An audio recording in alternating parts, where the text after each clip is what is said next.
Assalamualaikum, Laskar Ngarit Bres-Bres dimanapun Anda berada. Jumpa lagi dengan saya Dr. Hewan Risa di channel YouTube Sahabat Satwa TV yang akan berbagi tips dan informasi seputar hewan ternak. Laskar Ngarit hari ini ada 5 pertanyaan dari peternak yang akan kita bahas satu persatu.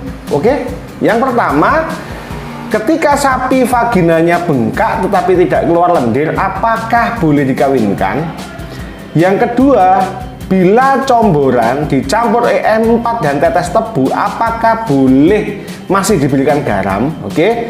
Yang ketiga, kapankah waktu yang tepat untuk pemeriksaan kebuntingan menggunakan USG? Oke. Dan pertanyaan yang selanjutnya adalah, kapan waktu yang tepat untuk memberikan comboran pada induk bunting? Yang keempat, sapi saya lebih dari 2 tahun tetapi kok belum bunting, mohon kok belum birahi, mohon solusinya. Dan pertanyaan yang terakhir adalah, apakah bila sapi pre-estrus di IB apakah bisa bunting?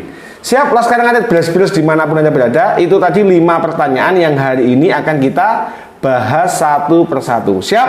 Jangan lupa please like, subscribe, komen, dan bila ada pertanyaan silakan tulis di kolom komentar. Pertanyaan yang pertama, Laskar Ngarit, Okta Syahbina. Mas, saya punya sapi darah, vaginanya sudah abuh atau bengkak tapi tidak mengeluarkan lendir. Apakah udah bisa dikawin suntik, Mas? Mohon bantuannya. Siap. Bengkak tetapi tidak mengeluarkan lendir. Bengkak tetapi tidak mengeluarkan lendir. Apakah bisa di IB? Begini, Okta Syahbina, bisa jadi birahinya, fase estrusnya ini belum mencapai puncak, sehingga gejala birahi belum muncul dominan. Itu yang pertama. Jadi ketika ini yang terjadi, maka peluang sperma untuk bisa bertemu dengan ovum itu semakin kecil. Karena kita tahu sperma masa hidupnya hanya plus minus 24 jam ya. Ketika ini masih pre-estrus, keburu mati spermanya. Oke, itu yang pertama. Yang kedua, bila sapinya jenengan ini ternyata kekurangan hormon estrogen, sehingga manifestasi gejala birahi itu tidak jelas atau tidak tampak sepenuhnya. Bila ini yang terjadi, sebenarnya sapi masih bisa bunting karena sebenarnya dia sedang birahi, tetapi karena kekurangan hormon estrogen sehingga tidak tampak jelas. Solusinya adalah kawin alam. Bila ini yang terjadi, coba dilepaskan. Begitu ada sapi yang naik, maka di situ akan terjadi pembuahan. Maka ini yang disebut dengan false estrus atau birahi palsu. Siap, Laskar Ngarit. Jadi solusinya adalah, bila kekurangan hormon estrogen, yang perlu jenengan lakukan adalah evaluasi, berikan obat cacing, perbaiki nutrisi, bersihkan kandang, dan berikan hormon estrogen. Minta ke dokter.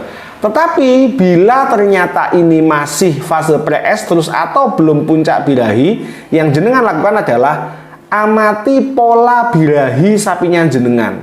Kapankah fase pre-estrus, kapankah fase estrus, met-estrus, dan di-estrus, itu kapan? Buat yang bingung silakan lihat di video-video saya yang membahas tentang siklus birahi. Sudah banyak dibahas. Oke. Pertanyaan yang kedua, Evin Kurniawan. Pak dokter mau tanya, kalau comboran dikasih mineral dan tetes tebu, apa boleh dikasih garam lagi? Tidak masalah.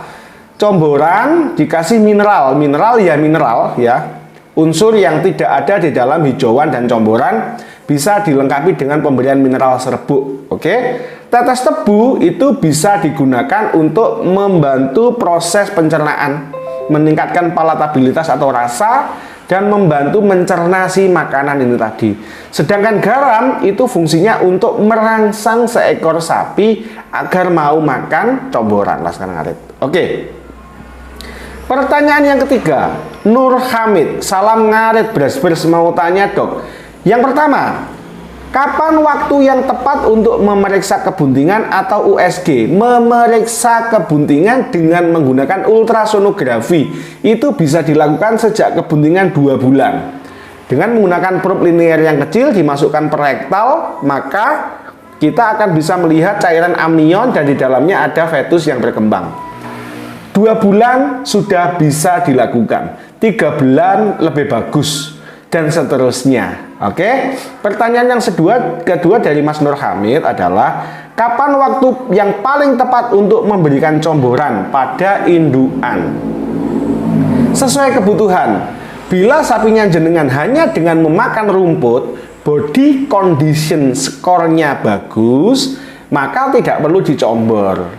Tetapi bila indukan yang bunting ini BCS-nya rendah, cenderung turun, maka jenengan wajib memberikan konsentrat atau comboran, tujuannya untuk meningkatkan BCS, untuk men-setting kondisi induk supaya nanti dia bisa cepat birahi lagi ketika anak sudah lahir. Jadi kapankah waktu yang tepat untuk memberikan comboran pada induk bunting? Sesuai kebutuhan, sesuai kondisi.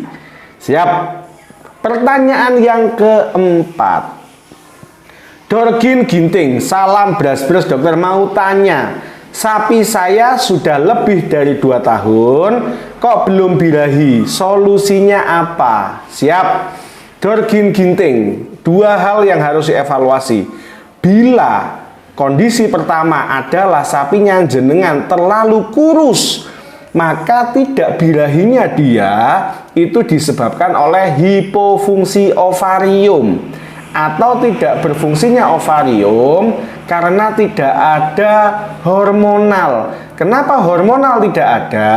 Karena sapi kurang gizi. Oke, bila ini yang terjadi, bila sapinya tidak birahi selama usia 2 tahun tapi kondisinya kurus atau disebabkan kondisi kurus, maka yang harus dengan lakukan adalah memberikan obat cacing. Ulangi setelah 2 minggu, berikan pakan hijauan yang melimpah, gemukkan, berikan konsentrat, berikan comboran, berikan mineral. Oke, bila kondisinya sudah naik, biasanya dia akan birahi. Oke, bila dari kondisi ini yang sudah jenengan lakukan dia kondisinya sudah naik, tetapi kok belum birahi, ya, maka jenengan wajib memanggil dokter untuk memberikan injeksi hormon. Oke, di hormon biar cepat birahi. Nah, tetapi bila kondisi yang kedua, sapinya jenengan itu ternyata body condition skornya itu terlalu gemuk, Laskar Ngarit, maka yang harus jenengan lakukan adalah apa? Menguruskan. Dengan cara bagaimana? Dengan cara mengurangi porsi hijauan, mengurangi comboran bila dicombor, mengurangi konsentrat bila konsentrat. Oke. Lalu kondisinya agak kurus, BCS-nya disetting 2,5 sampai 3, dan bila belum birahi juga, jenengan bisa menggunakan hormonal. Minta dokter minta suntik hormon. Jadi, selain memperbaiki nutrisi bila kurus atau mengurangi nutrisi bila kegemukan, jenengan harus memperhatikan siklus cahaya. Ada yang terlalu gelap tidak birahi, ada yang terlalu cerah juga tidak birahi. Yang kedua, bisa saja tidak birahinya karena dia tidak nyaman, alas kandang tidak rata, licin, dingin, kotor, lembab. Siap. Semoga Dorgin Ginting bisa memahaminya. Oke. Pertanyaan yang kelima, Ono Joko, salam ngarit dokter, apakah preestrus bila di IB bisa bunting? Oke, ya, ini penting. Siklus estrus atau siklus birahi pada sapi itu kan ada 4. Ada siklus preestrus, persiapan birahi, lamanya 1-3 hari. Oke, lalu fase puncak birahi, fase di mana di sini terjadi puncak birahi dan pelepasan sel telur. Oke, lalu fase metestrus 3-5 hari, fase pecahnya pembuluh darah yang biasanya sampai keluar lendir. Oke, lalu fase diestrus 11-15 hari, di sini tidak ada gejala apapun, Laskar Ngarit. Oke. Pertanyaannya, apakah bila preestrus di IB bisa bunting? Jika preestrus ini terjadi di hari pertama jenengan IB, maka sperma hanya bertahan plus minus 24 jam. sehingga tidak kuat menunggu hari ketiga untuk dilepaskannya ovum. Modar dhisik, mati dulu spermanya. Oke, bila diinjeksikan di hari yang kedua pre-estrus tetap tidak nutut. Oke, bila diinjeksikan di hari ketiga pre-estrus juga tidak nututi, atau peluang sperma ini hidup ada tetapi lebih kecil.